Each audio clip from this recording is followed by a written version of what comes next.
Assalomu alaykum do'stlar. Bugun biz siz bilan Samarqand shahrining qoq yuragi Registon maydoni. Bugun biz siz bilan CGTN telekanali obunachilari uchun sayohat qilamiz. Agar tayyor bo'lsangiz, qani ketdik.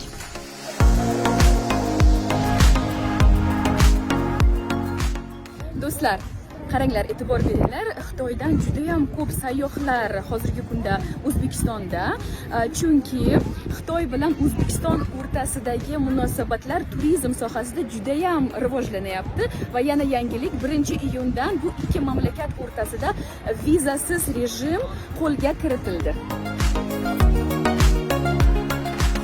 Kelinglar do'stlar, biz hozir siz bilan gidga bir ikkita qiziqarli savollar beramiz. Afajon, assalomu alaykum. Bugun biz CGTN telekanali obunachilari bilan reportaj olib bormoqdamiz. Agar iloji bo'lsa, bir ikkita savollarimiz bor, javob bera olasizmi? Xo'p, bemalol, mamnuniyatlik bilan javob beramiz qo'ldan kelguncha. Rahmat. Salom.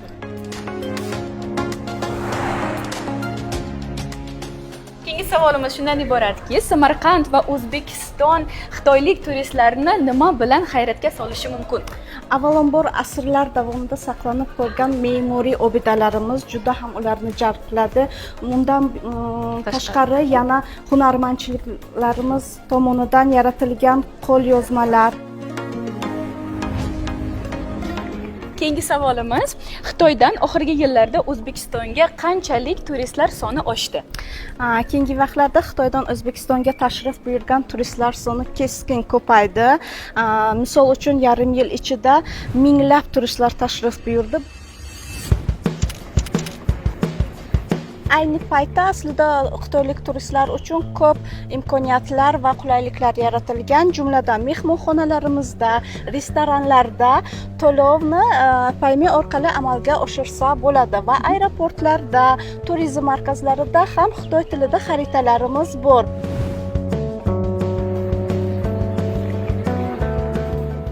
Birinchi savolimiz shundan iboratki, bugungi kunda Xitoy va O'zbekiston o'rtasidagi munosabatlar turizm rivojlanishiga qanday ta'sir etmoqda? Turib ham kuzatsak bo'ladi. Turistlarning nimasiga qarab, kelishlariga qarab, bu juda ham yaxshi ta'sir qilyapti. Chunki turistlar kundan kunga oshyapti. Keyingi savolimiz shundan iboratki, xitoylik turistlar o'zimizning mahalliy taomlardan bahramand olishni yaxshi ko'radilarmi yoki Xitoy taomlarini yaxshi ko'rishadimi? Juda yaxshi savol bo'ldi.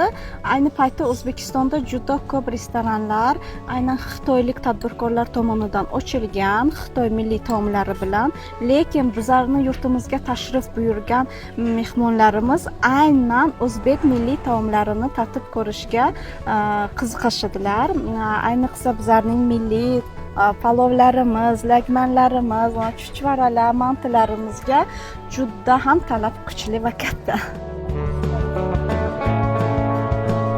O'zbekiston va Xitoy madaniyatlari bir-biriga o'xshash jihatlari juda ham ko'p.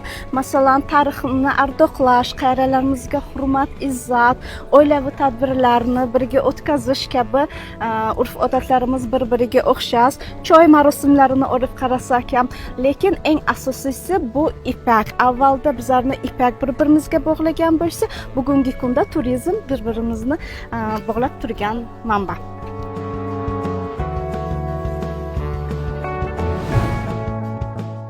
Xullas, qisqa qilib aytganda, bu ikki davlat o'rtasida, ya'ni O'zbekiston va Xitoy o'rtasida turizm jadallashib rivojlanmoqda.